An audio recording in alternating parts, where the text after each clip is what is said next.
Hello children, the topic that we are going to discuss is solutions of linear equations by matrix method. So let us consider a system of linear equations. Okay, so in general, if I am considering a system of linear equation which consists three linear equations, so this is how we, in general, this is how we write. Okay, like for example, this is a system of linear equations which consist three linear equations. Okay, now we can write these coefficients, okay, in form of matrix. Clear? And this x, y, z, these variables we can write in a matrix X. Okay, and we can write these b's in this capital B. Okay, then we observe that when we take product of this A into X, okay, we will get the matrix B. Clear? That means this. Okay, because when you multiply, okay, you'll find that at the end you'll get this system of equations only.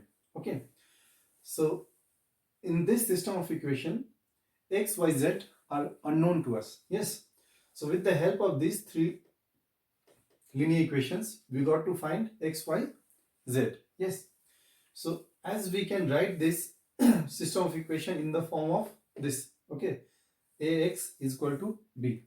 So if A has an inverse, okay, if A has an inverse, in that case what we can do is we can multiply both the side, okay, by A inverse. Okay, in that case what will happen?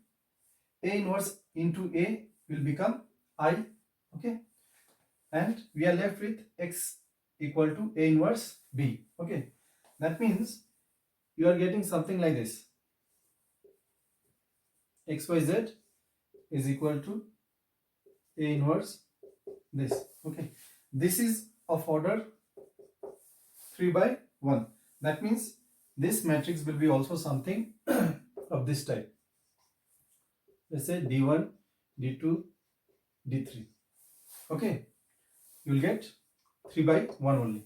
As both the matrices are equal, that means x will be equal to D1, y will be equal to D2, z will be equal to D3. Okay, so this is how matrix method helps you to find the values of x, y, z. Okay, because here it's possible for you to write it in matrix form, and if A, okay, the matrix which contains the coefficient, if that happens to be non-singular, okay, that means if that matrix has an inverse, in that case you can multiply both the side by its inverse, and in that case you will get x is equal to this. Okay, so after that when you evaluate on the right hand side also, you will get a 3 by 1 matrix. Okay, and in that case, since the matrix on left and on the right, since both are equal, therefore the corresponding elements will be equal, and that way you can find x, y,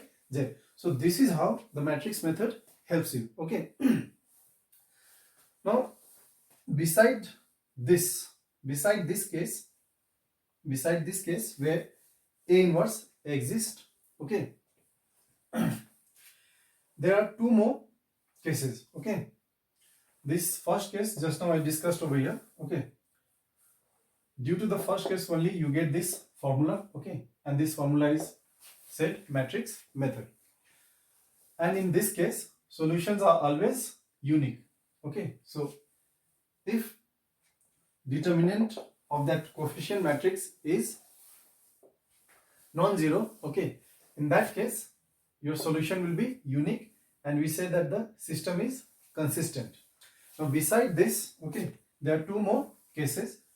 Now case 2 is if determinant is equal to 0, okay, and adjoint of A into B is not equal to 0, in that case here there would be no solution, okay, and the system is said to be inconsistent. Okay, mainly in examination question is asked from this case. Okay, these two cases, they are helpful for identifying whether the system is consistent or inconsistent. Okay. Case 3, if your determinant is equal to 0 and the product of adjoint of A and B is also 0, in that case your system is consistent and there are infinite number of solutions. Okay, so now let us recall once again. Okay, so in examination you will be given a system of equation. Okay, and they would ask you to find the solve it by matrix method. So in that case what you have to do is, first thing, you got to write that system of equation in matrix form. Okay, that means you have to assign matrix A, which will contain the coefficient x, which will contain x, your variable xyz, and B will contain these always. Okay, and one more thing that you have to remember is, like here in matrix A, okay, here this coefficient in the first row, okay, coefficient is of this linear equation, okay, of this first. Okay, so in this B also you have to write B1. Okay, this has to be here.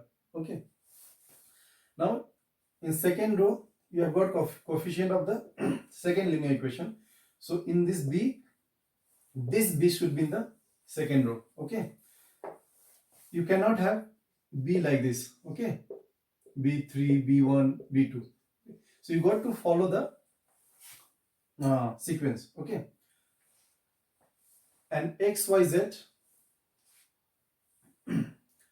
this XYZ also you have to consider in the same order. Okay, because here XYZ, XYZ, so you have to go on this only. Now, and once you have written in the matrix form, okay, then you have to check the determinant. Okay, if determinant is not equal to 0, in that case straight you have to use this formula. Okay, and that way you can get the values of x, y, z. Okay, so this is all about the introduction of matrix method. In next video we would see some questions. Clear?